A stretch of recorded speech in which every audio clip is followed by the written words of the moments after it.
നമ്മൾ മറ്റൊരാളെ കാണുമ്പോൾ നമസ്കാരം അല്ലെങ്കിൽ നമസ്തേ എന്ന് പറയുന്നത് ആ വ്യക്തികളെ തൊഴുന്നതോടൊപ്പം ആ വ്യക്തികളിൽ ലയിച്ചിരിക്കുന്ന ഈശ്വരാംശത്തെ നമ്മൾ തൊഴുത് കാണിക്കണം. അതാണ് മറ്റൊരാൾക്ക് കൊടുക്കുന്ന ബഹുമാനം എന്ന് പറയുന്നത്. ആ ബഹുമാനമാണല്ലോ നമ്മൾ അവരുടെ ഉള്ളിലിരിക്കുന്ന ഈശ്വരനെ.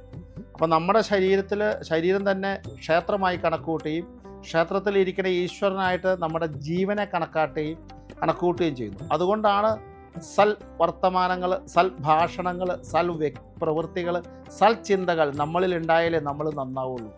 ശരിയല്ലേ? അതുകൊണ്ടാണല്ലോ നമ്മൾ പറയണേ ഈ സാധാരണ നോർമൽ മൈൻഡിൽ ആവരുത് നമ്മൾ. നോർമൽ മൈൻഡ് എന്ന് പറഞ്ഞിട്ടുണ്ടെങ്കിൽ ഈ മറ്റൊരാളുടെ കുറ്റം കണ്ടുപിടിക്കുന്ന ചിന്തകൾ, കുറ്റം പറയുന്ന ചിന്തകൾ, വേറൊരാളെക്കുറിച്ച് അനാവശ്യമായി സംസാരിക്കുന്ന പ്രവൃത്തികൾ, ഇങ്ങനെയൊക്കെ ചെയ്യുമ്പോൾ നമ്മുടെ ഈ ശരീരത്തിലുള്ള ഈശ്വരാംശം കുറഞ്ഞു പോവുകയാണ്. കാരണം ഞാൻ പണ്ട് പറഞ്ഞിട്ടുണ്ട്, തദാസ്തു, നീ എന്താണോ നിരീക്കുന്നത് അത് നിനക്ക് നടക്കും.